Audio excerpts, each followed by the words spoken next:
Salut la famille, bonjour, bonsoir.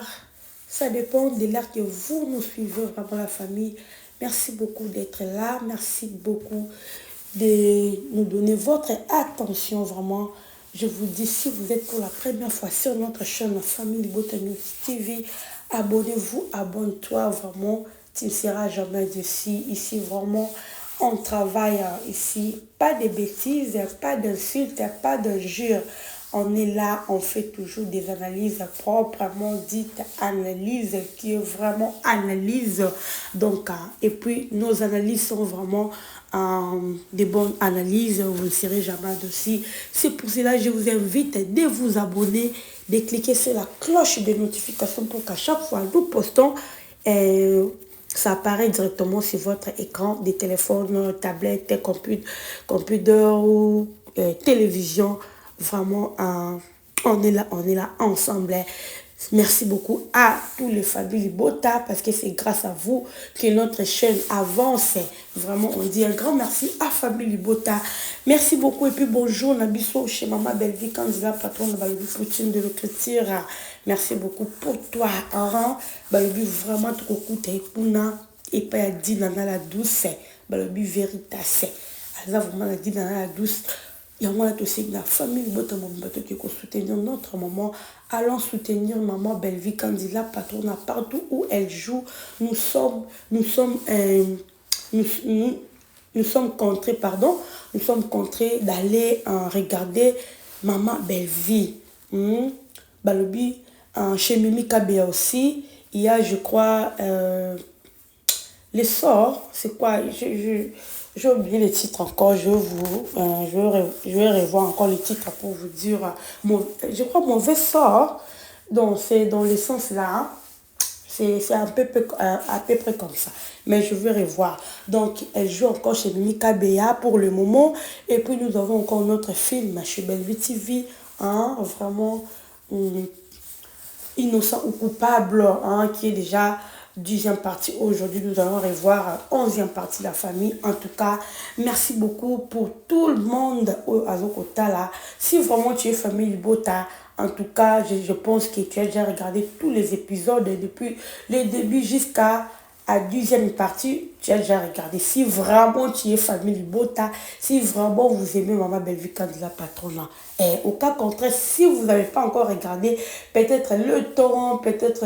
les connexions, peut-être donc s'il y avait des occupations, vraiment pardon, nous vous supplions d'aller regarder notre film parce que ça vient déjà et donc comme les gens à souka donc et que ça la bien ceux qui beaucoup là et que ça a vraiment plaisir à trop pour la maman Belgi candidat patronne à la famille vraiment rapidement et le c'est juste c'est juste pour parler de ces dames au tout le monde maman Belgi Kandi tout le monde maman Dina douce Mimi Kabea et puis les autres vraiment toujours le par rapport à sujet bango qu'est-ce qui se passe sur l'internet parce que internet tous les jours tant toujours la en tout cas il y a toujours des choses tout le monde toujours la en tout cas je ne viens pas si je vois rien je ne viens pas quand je viens c'est que j'ai regardé quelque chose oyo ya tirenga et tikenga mais aussi vraiment analyse c'est pour cela que je vraiment na yenga na zaka des fois pour mon jour moi pe na tina ma vidéo tea des fois pe na cheka ka vidéo moko par jour dans la tina c'est tracassé faut na luka non na zala bon tu mo nga soki na ye c'est que vraiment na yeko le makambo est important o na moni na yeko sala analyse na nga kaka comme d'habitude mais pas mbaka bo pona ko kosa ko inventer en tout cas je ne le fais pas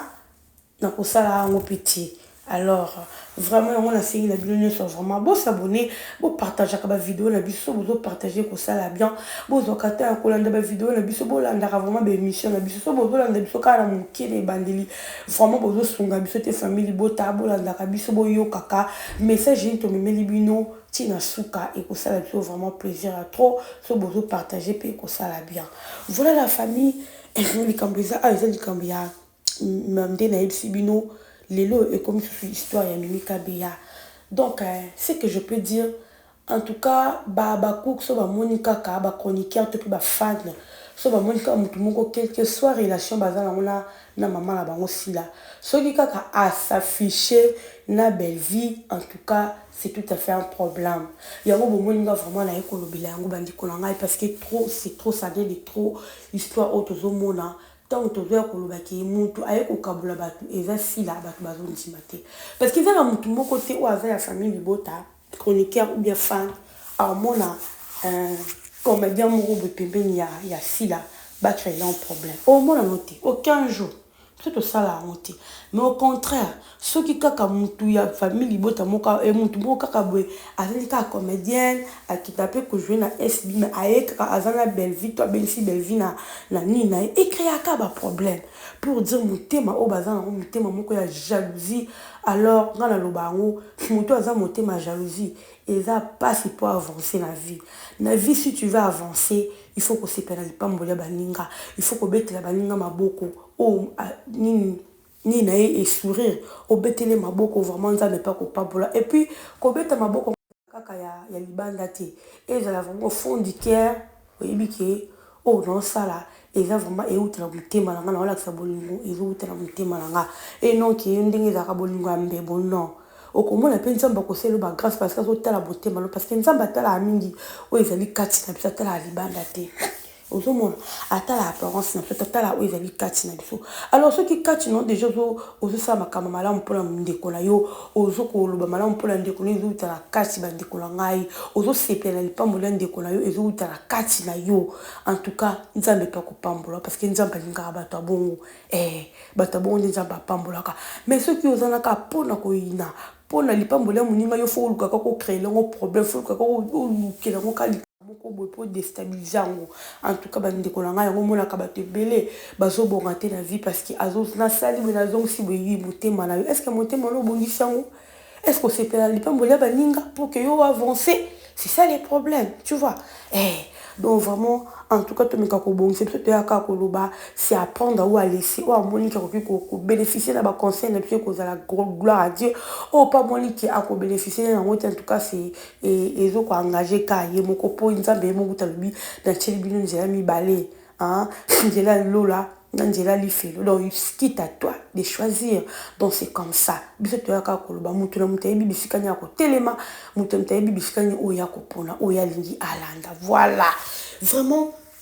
tant qu'on est dans ces bino na rozalanga vraiment mon si na baki cette fois-ci na rozala so mula ite na ba vidéo na à moins qu'ils à la live mais c'est la live ite na ba vidéo na vraiment na ko balaza la mokusi pour vous dire que makamna ka koloba na ye koloba likambo eza na nzela et puis j'en passe na va te pour le canal fondé na ba le créer makamna non pour mes années c'est que moi je vis et ça problème il y a Mimi Kabea ndinga ben c'est qui belle vie et puis dinana a ben si belle vie en même temps tout le monde ba fiche en Mimi a Mimi Kabea et Mimi a belle vie et il y a dinana la douce ezo banda kala mingi te mais Mimi Kabea ici bandi vraiment bande kolanga et là comme si na pour la dinana ko tu na mona ngo ils ont un problème te parce que dinana déjà bazaka na ba guerre na bona dinana ba lingara dinana te ba lobanyo so pour la dinana déjà donc ça c'est bon donc ça c'est on se comprend avec ça mais pour la Mimi Kabea et là on dit comme si voilà pour Mimi Kabea a joué à capé na kata SB siko ndinga joué est-ce que là vraiment moto baba ko lelo ba ko kipe ko critiquer ko loba nani a cessé ko critiquer la ndinga bengi belle vie na film là mon photo za la bato moko to raison naka siko vraiment ceux qui Mimi Kabea zo comprendre que ndinga zana na casting na on a sali et c'est na fo belle vie sala parce que bino faut bien que la belle vie ne si kana pour bino ne baba ko bozo ko exister pour si la date ko exister dans bateau si la zana bango wana o baza ba comédien libre baza ba chaîne na bango pe ba joaka donc ba ko benga belle vie te pour nini pour si la zaka la Mimi Kabea à un moment donné il faut toi arrêter makambo yo et à qui to côté Mimi Kabea bengi belle vie allez bino ko ça un problème ko loba aza très par rapport à quoi est-ce que Mimi Kabea nenga za bo ça aloba ki ngala za famille botanga za abaku donc bino moko nde bozana bozolo ko kabula ba comédien ngo quelquefois boloba ki ba comédien ba mo ba dimisa makamla bango wina bino pe ba chroniqueur pe na biso pe tozana kati na ba fan pe tozana kati parce que toi Mimi Kabea ben si belle vie pourquoi koloba ki aza hypocrite par rapport à quoi parce que Mika Biana na sa fichette le baki yaza famille libota to pe abako asala ngote mais ce qui Bellevue il y a bien si Bellevue na film où est le problème si ko bino mutema na bino parce que Bellevue s'affiche na mutu moko nde mutema pese ça la bino passe c'est vraiment malheureux c'est quel genre de personne vous avez tout moko na habité le ko ba tout ba vivre à ceux qui wa parce que ba tout ba normal beaucoup raisonnent katika ba manière wana ti Barter, c'est ça, a besoin de soutien. A besoin de soutien. L'autre, il y a que ça n'a pas. Mika Bellevue, il y a une figure à Bellevue, et ça, les wow, la carte chaîne.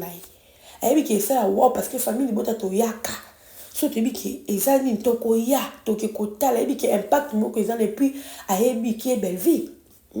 Qui est Bellevue. À tête, bien, monde, vous avez dit que Bellevue, que je vais te 4 dans qui est Bellevue. Total ba film ba Bellevue na ba abanda on niveau na ba CD on a peut total Bellevue ba dala ko koma kala tongo ya lelo kututé donc o bolo bakala bino mo consciemment la mitima no boyeba ke Bellevue a somo ngala lo bango ko jouer za la kate ke ndenge si la joie ka ganga ka avec rire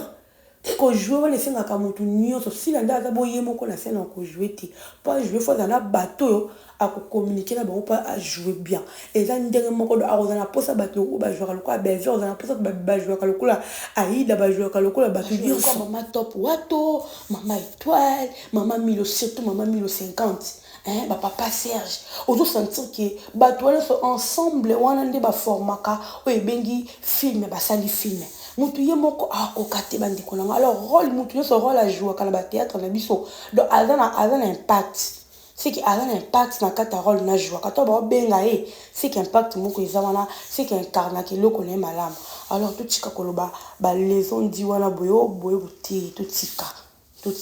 vraiment tout tika botika Mika Bea azaka les lettres yango bozo kimisa batu na ba chaîne na bino batu mo ba ko jouer sur les bo benga mutu ko peut faire ba raison pour la zo banga na ye que les gens qui ko jouer na SB ton na ke su ko jouer pour te na ki jouer na place nsusu ba ndi ko finga ba comédien ba comme ko banga ba comédien ba comme na bango ko banga na bango ko jouer na SB c'est par rapport à vous biso to kanga ba comédien te biso comédien nyoso ateli cela papa alende bozolo ba oh papa Alain accueilli pour jamais bénéficier dans ce qui n'a ni ce qui n'a ni Dubaï c'est quoi hein tout le monde les loba Sylvie dans tout le monde bondé ba voyager ba ke ko se réjouir donc pour dire que les loba monde tête ils sont ba bloqué côté to ko ba ko sutuke la ka ba ke bo Dubaï ba ke bo bo sutuke la ngo et comme ba polémique non vraiment atabino moko les loba tout le monde ba comédien ba évoluer na bango hein ba comme ça ba comme ils a banal ils ont bien besoin de ko chango ba ben si ba fouter les billets c'est quoi c'est quoi Bellevue nga ba matala na wana ta na temps wana ti ana temps wana ti so ba yebisi bino ko kenda Maria na Sylvie ke Bellevue ta sana na ondima na to peta na ko yiba mais ana temps wana ti ayebi nde na zo mema musala ayebi nde na zo kina musala yi ayebi nde na zo kina batu na yi ozo comprendre wana nde za Bellevue